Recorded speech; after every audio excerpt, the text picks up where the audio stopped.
to know how to do something before I decide to do it. I submit to you that you know you can just decide to do something you don't know how to do. That's temperature, okay? Yeah. And then start working towards it. Yeah, you can discipline yourself to believe it long enough to work on it until you prove yourself right. You know, like when I coach people, I can tell the true believers from the wishful thinkers. And the difference between the true believers and the wishful thinkers is the true believers take massive and immediate action. They take grand steps. They run towards what everybody else runs from, and they just trust that it's going to work out, even though they don't know how. You say, Brian, that's a gift. Yeah, it's a gift that God gave all of us, but we still have to decide to use it. Like if I could give you a gift, the gift that I would give you is the ability to only believe in favorable outcomes for yourself, your work, your family, your finances.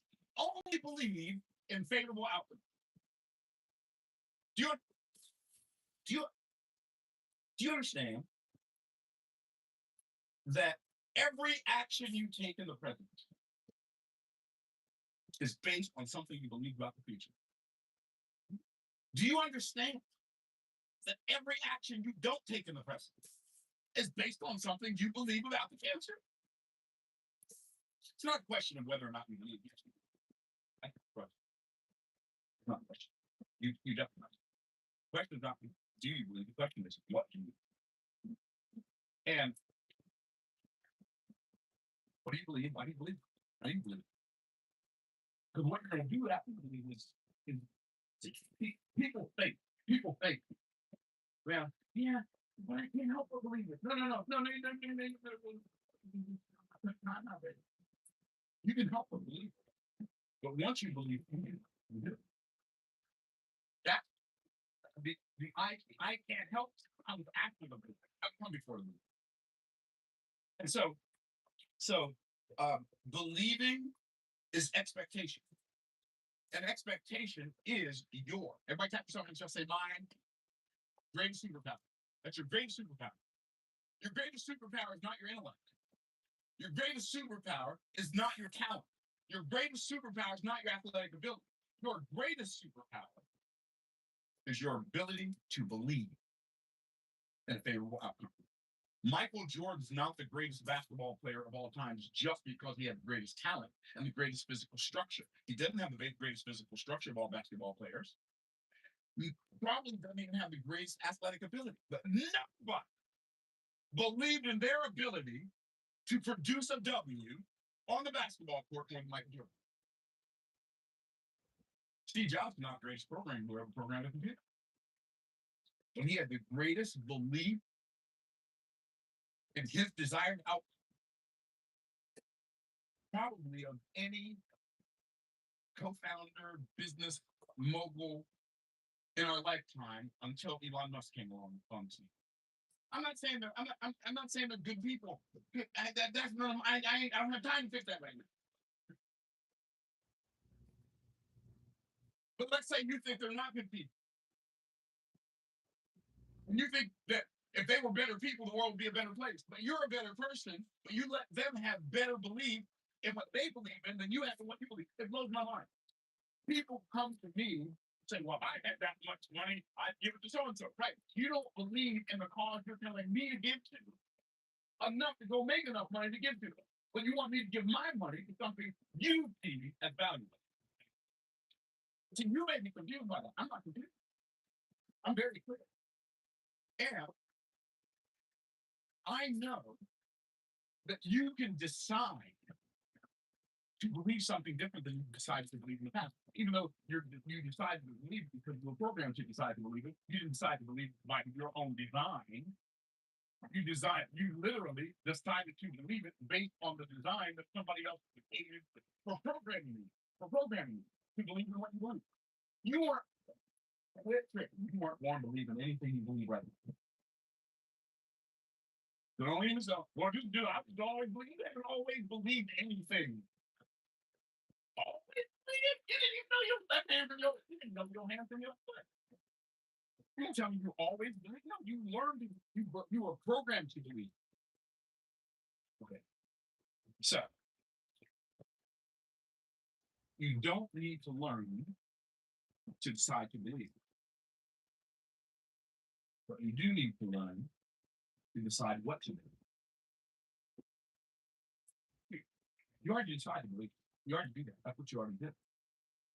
Now you got to ask yourself this question: are the beliefs that I decided in the past to believe, are they serving me at the highest level and giving me the ability to serve others at the highest level? If they are not, then maybe it's time to examine some beliefs. Now, I love the fact that I have with someone that I care about, I care about and money is not.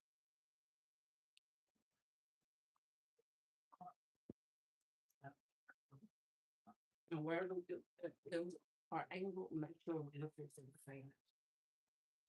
And we know that we know that our money.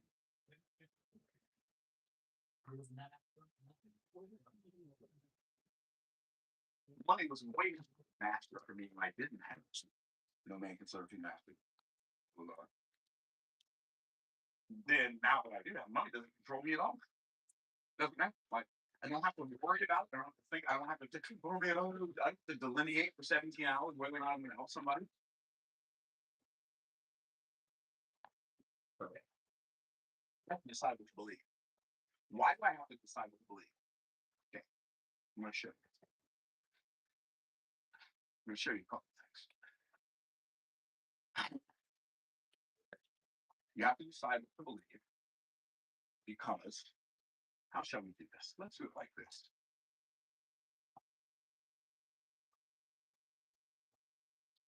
What is that word, everybody? Can y'all say it loud so people are back over here? Believe. Okay. Let's see if we get the next one right. Since y'all know so much. What is that word, everybody? Believe. Okay. I bet you won't get this one. I got one. I got some. Believe. Y'all ready? What's that word? Let's read all three of them together. Believing, believing, believing. Let's read them again. Believing, believing, believing. Now, why did I write believing up there 3 times? It's really fascinating how this is the principle. Okay? Believing is a compound word. Be, living. You will be living what you're believing, even though you be lying. What does that mean? You will be living what you're believing, even though you be lying. What does that mean?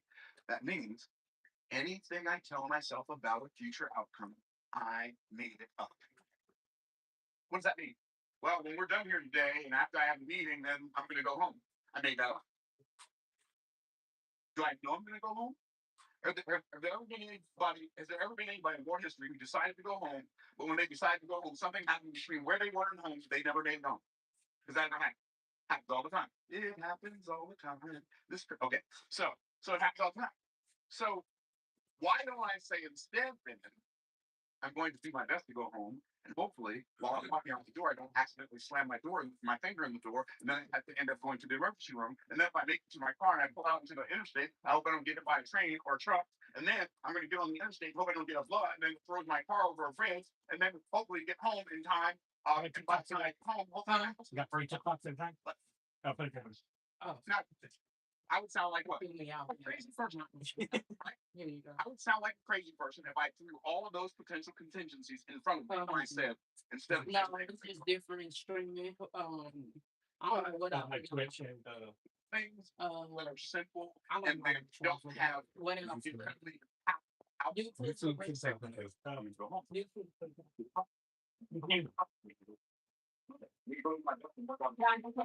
that. And they think you go.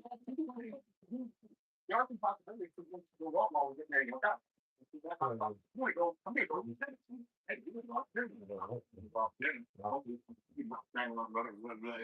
Right? We don't do that.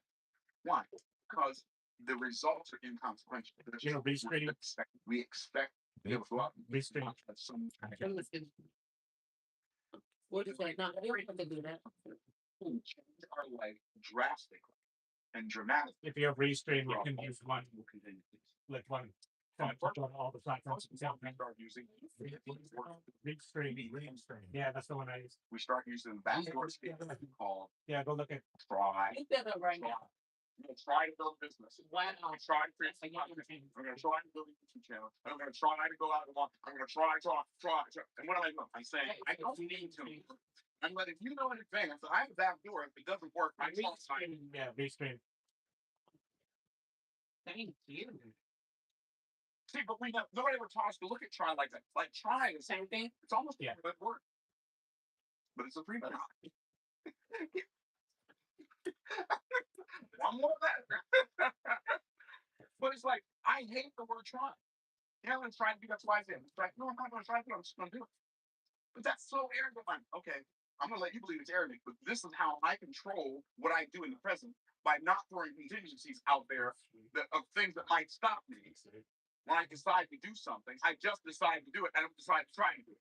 Why? They're going to Decide to try to do it. Yeah. Causes me to focus on all the things that stop me from doing. Why would I want to do that? Okay, cool. Y'all can be Yeah. Whoever came up with that that was was interesting. Yeah. And thank you. Me living like living. He's trying to work in our YouTube. Yeah. Absolutely. And then Thank y'all. here's the lie. Um, That's what that was. it's gonna Thank take y'all. the reality is having is gonna force us to do and doing is gonna force us to become. And then when we become, that's where really the joy comes from. This is it's such a beautifully inverted picture, but most people don't understand how it works. Now, I've given this illustration before, but not so many times that you remember it. Okay. So the title of this video is Believing Seeing, but that's not what we've heard all our lives. We've heard all our lives what? Seeing is believing. Seeing is believing. Oops. Is believing is a formula for staying stuck. This is a formula for staying stuck. Why? Because in order for you to believe something, you have to see something first. So you see something, and then you believe it. Now, if you want to believe something else, you got to come back over here and start over. You got to come back over here and start over and see something else. And now you can believe that. And then you got to come back and start over again. You got to see something else, and then you can believe that. And then you got to start over again. And so what happens is, if seeing is believing, if that's the formula you operate from, you literally can't gain momentum because you're always starting over. Are y'all tracking? But you know, God, in his infinite wisdom, he gave us some formulas. But we don't see him as formulas. He gave us some power. But we don't see him as powers. He gave us some principles. But we don't see him as principles. See, here's what King David said. King David says, I had fainted unless I had, this is Psalm 27:13, I had believed to see the goodness of the Lord in the land of the living. So where did David start? David started with seeing. With believing. Yeah. Now here's what's really cool. I had fainted unless I had believed to see. So I started with believing, and I believed it until I saw it. And when I saw it, that made me believe more or less. Yeah. So now I got some more money. I'm back over believing. Now I can start again from believing. And watch what happens. I start with believing. Now I have faith momentum. Compound and compound and compound and gets bigger and gets bigger and gets bigger because I started with believing, and I didn't start with seeing. And see, nobody ever taught you that you can start by believing. You don't have to start by seeing. You don't have to know. Well, if I knew, I believed. No. Now, faith is the substance of things hoped for, the evidence or proof of things not seen. For by it, that is faith, the elders obtained a good report. What does it say next? By faith we understand. It did not say by understanding we have faith. It said by faith we understand that the things which are seen were not made of things which do appear. The world is framed by the word of God, and the things which are seen were not made of things which do. By faith we understand. The Bible is so many thousands of years ahead of science. Science catches up eventually and thinks, oh, we uncovered it. Uncovered it in the Bible. I literally had this conversation with physicists one time on the airplane. We talked about it for like 5 hours. I asked him the question. I said, "What's your?" I said, "Austin from Boston." Yeah. So when he sat down, we started talking about physics in San Diego. We didn't stop until we landed in Baltimore. And so Austin said, um, "I said, what is at the center of an atom?" He says, "The nucleus." I said, "What's at the center of the nucleus?" He said, "Nothing." I said, "Are you trying to tell me that nothing is at the center of everything?" He said, "No, I'm telling you that nothing is it."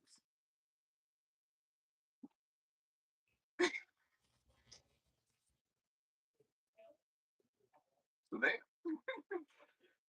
I said, "Oh, that kind of reminds me of what somebody read in the Bible. I think we understand the worlds, plural, were made. By faith, we understand that the worlds were framed by the word of God. So things are seen, the visible world, were made of things which do not appear, the invisible world. What if? What if you actually believe? What if you actually believe that the invisible realm is reality, and the physical realm is merely a manifestation of reality? It doesn't matter. We talk about this pen that I'm holding in my hand. Now, this pen in my hand. That's what magicians do. I'm not. I don't know what they do after that. So I have this pen in my hand. This pen, I can hold it. I can feel it. Suck it. Right? It's real. I can feel it. But it's made of molecules that are invisible. How's that possible? But so is everything. Everything that we can see and experience is made of something that we can't see or feel or hear. It's just, it's what I don't understand. But the beauty is you don't have to understand. You just have to believe it. And the more you believe, the more your belief intensifies, the greater your understanding intensifies. That's why King Solomon, the wisest of all, he said, "They that seek the Lord understand all things." You know what that's called? A clue. Okay. By the way, I'm going somewhere with this because there's some of you want to go to the YouTube channel, but you're asking yourself this empowering question: why does anybody want to watch me on YouTube? I get. I had the same question. Why was the point watching me on YouTube? But apparently somebody does.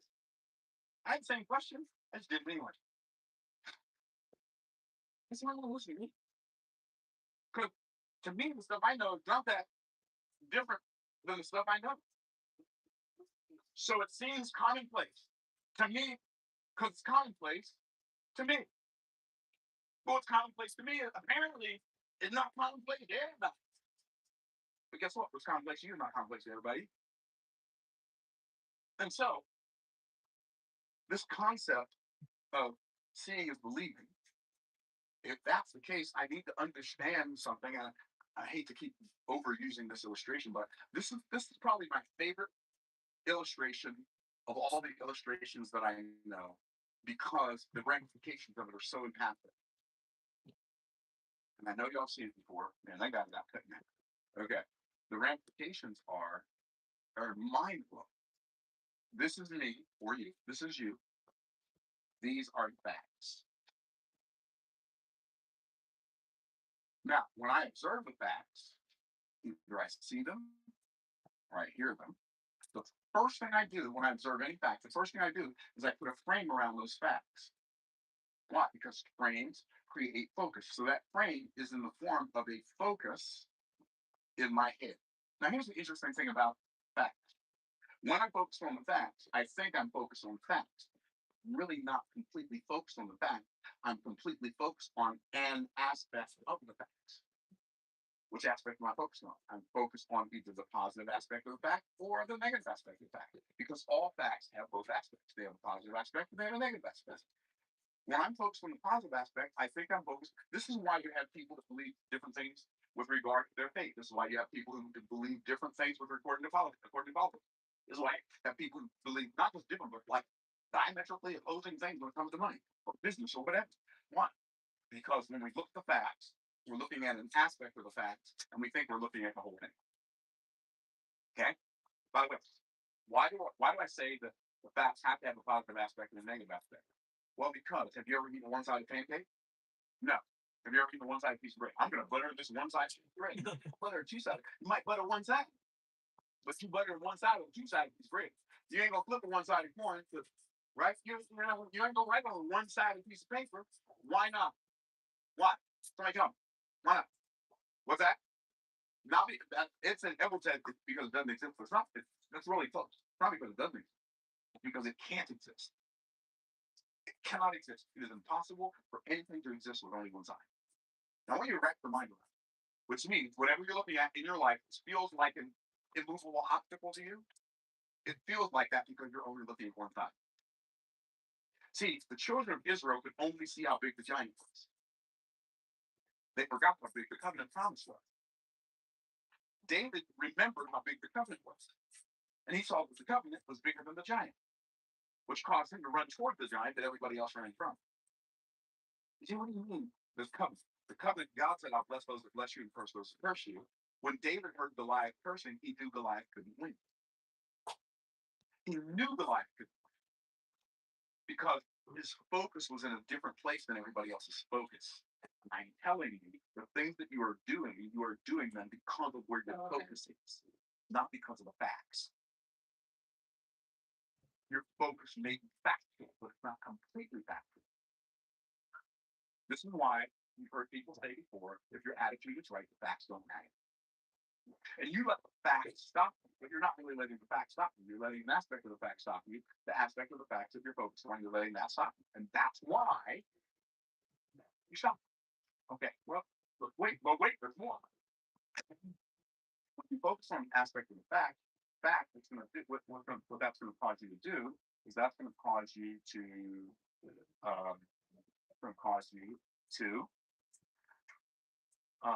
manufacture a belief. This is the part people really don't get. And by the way, belief is a traveling salesperson, but it's going to cause you to manufacture the belief. If you're focused on the positive aspect of the fact, the beliefs that you're going to manufacture is known as faith. But if you're focused on the negative aspect of the fact, the belief you're going to manufacture is called doubt. Now, here's the part people don't realize. Faith and doubt are both belief. I'm going to say that again. Faith and doubt are both belief. Most people think faith and belief and doubt is the absence of belief. Doubt is not the absence of belief. Doubt is the presence of the opposite belief. Are y'all tracking? Which means faith is belief in the outcome I desire. Doubt is belief in the outcome I don't desire. When you have more belief in the outcome you don't desire than you do belief in the outcome you do desire, it literally robs you of the power to take an action. If I got ready to sit in my chair right there and I believe with every fiber of my being, oh, that leg is broken, that thing's not going to hold me with 3 legs. My expectation of the outcome of me sitting in that chair won't let me sit in that chair. So my faith apprehends my belief, which is doubt, apprehending. Are y'all tracking? So faith and doubt are both belief. Faith is belief in the promise of the Father. Doubt is belief in the promise of the fofo. See, what's a fofo? A fofo is a foe. He's a fake enemy, which means he has no power over you except the power which you give to him. He's fofo. And so what happens is now this belief, it's a traveling cell. For cells only, depending. And this faith travels down and manifests as a feeling in your heart. And the feeling in your heart is going to be determined by the focus in your head and what the belief that it manufactures. So if you're focused on positive aspects of fact, you manufacture faith and the belief, then the feeling in your heart is going to be anticipation. Anticipation is such a powerful, powerful tool to be used to build a compelling future, to work towards a compelling future. Anticipation. What is anticipation? I'm going to give you, you're not going to find this definition of anticipation in Webster's dictionary. You will find it in Golden's dictionary, which has not been published yet. But I'm going to give it to you anyway in advance of publication. And that is, anticipation is the energy I get when the outcome I expect is desirable to me. What is anticipation? The energy I get when the outcome I expect is desirable to me. What does that mean? Do y'all remember when y'all were little kids, Christmas Eve, and you snuck into your parents' room or in the attic or in the basement or wherever they hid the presents, and you knew what you were getting? You saw what you were getting.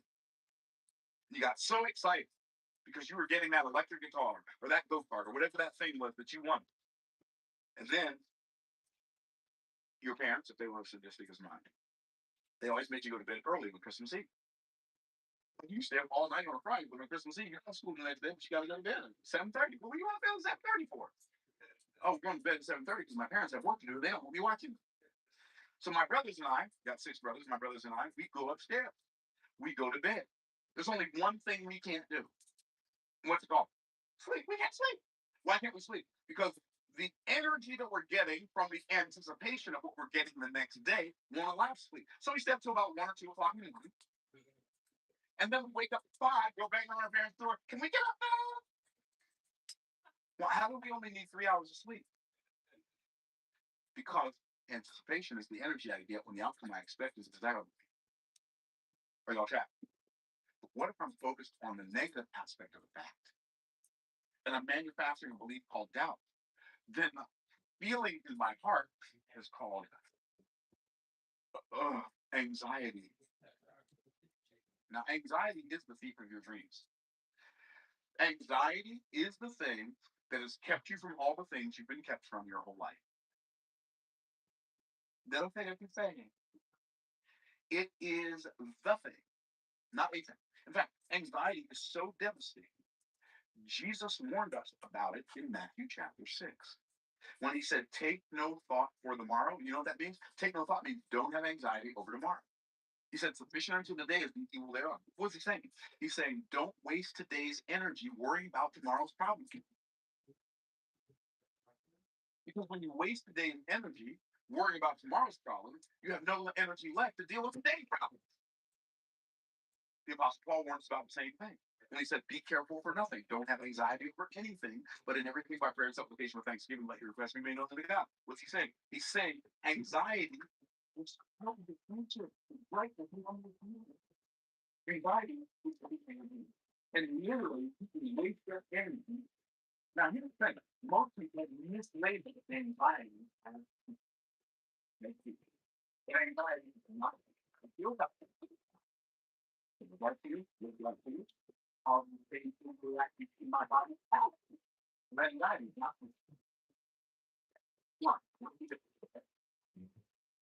You like to watch other than.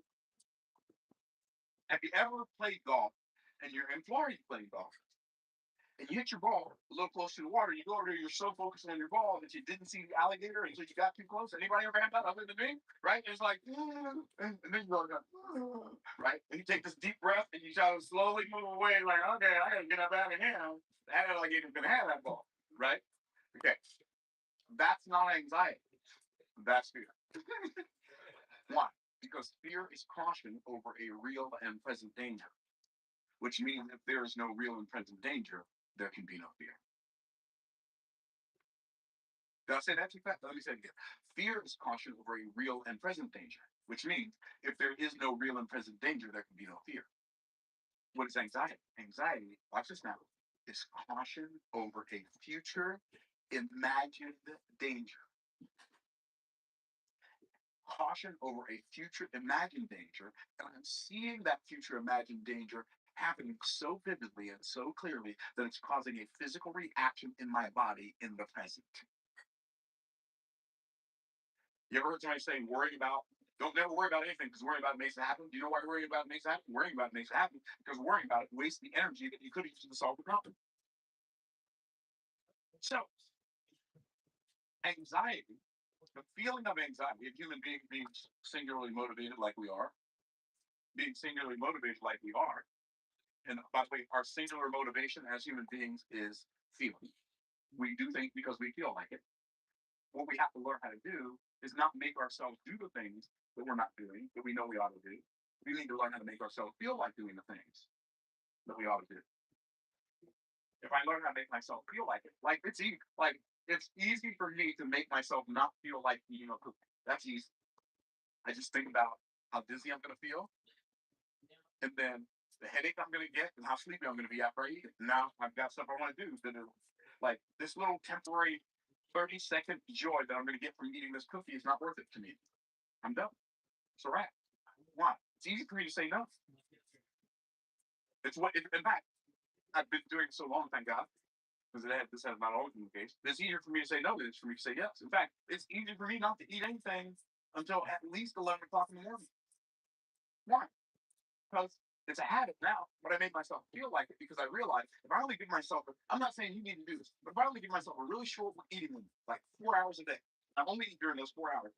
I'm only putting stuff in my body that my body has to deal with for 4 hours during a 24-hour day, that my body has time and energy to rebuild stuff and to make stuff work, and my mind has clarity for 20 hours out of it. It's mind-blowingly refreshing. I'm not saying you need to do that, but I made myself feel like doing it, and now it's easy. Okay, now, so when I focus on the positive aspect of the fact, this is what I have to learn to do intentionally. Focus on the positive aspect of the fact, manufacture belief called faith, so I can develop this feeling called anticipation. And when I do that, it's going to put a power in my hand. I mean, not a power in my hand. It's going to put a function in my hand.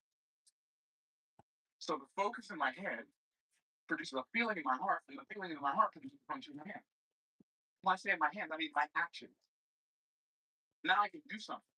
I can do something. Why? Because I feel like it. I feel like it's going to work, even though I don't know it's going to work. You can't know it's going to work, but you can make yourself feel like it's going to work so much that you feel like you know it's going to work, even though you don't know how it's going to work. I would rather know that it's going to work than know how it's going to work. I've coached people who are like, yeah, as soon as I understand how to do it, I'm going to get started. Well, you're never going to get started. You're never going to get started. Because it's like me saying, I'm going to drive up to Pennsylvania, see my brother Mike. I'm going to see Mike. And so, all his kids and their kids, all my relatives up there, Harrisburg, drive. Yeah. And you say, Mike, where are you in? Well, I'm going to leave Tampa as soon as I can see the Pennsylvania state line. When do I get to Tampa? When do I get to Pennsylvania? Never. But there are so many people who live their life like that. They're not going to leave the circle of sameness until they can see clearly the border of the place they desire to go. You're never going to get there. Is what I'm saying making any sense? Okay, so what's the function of my hand? Well, if I'm focused on positive aspect of fact and manufacturing belief called faith, and I'm building anticipation, then the function of my hand is called power. I now have the power to act. Writers say, I have writer's block. You don't have writer's block. You're expecting the book not to sell. That's your writer's block. Your writer's block is, this book's not going to sell. Who's going to want to buy this book? And so, as human beings, it's almost impossible for us to work on or towards something that we believe inherently will not work. So in order for me to even work on it, I have to believe it's going to work. I don't have to know it's going to work, and I don't have to know how it's going to work, because I have to believe it's going to work. Work on it. Okay, cool. So the function of my hands is power. But what if I'm so focused on the negative aspect of the facts that I'm manufacturing a belief called doubt, which is nothing more than believe the outcome I don't exactly. And promise of FOFO. Now I'm manufacturing a feeling called anxiety, which is producing in my hands the function called powerlessness. Did you know that inaction is itself an action because of entropy? Inaction is itself an action because of entropy. What does that mean? That means in order for any aspect of your life to get better, it requires energy and attention. Like the first law of Newton's first law of motion. Everything's energy. Energy neither created nor destroyed, just changes form. Everything's always we're always turning our energy into something else. That's your question. If we're always turning our energy into something else, Yeah, sure enough, if we have positive, on the top. Yeah. you think that's going to produce? We're going to turn that positive energy into something else that's positive or something else that's negative. I know Yeah. things back. What if our energy is negative? We're going to turn that negative energy into something positive or something negative? Negative. This is how it works. Everything is energy. Energy neither created nor destroyed, just changes form. That's first. Yeah. What's the second law? The law of entropy. What's the law of entropy state? And we are done, young man. Anything left to itself tends to move more and more towards disorder. By the way, just those two laws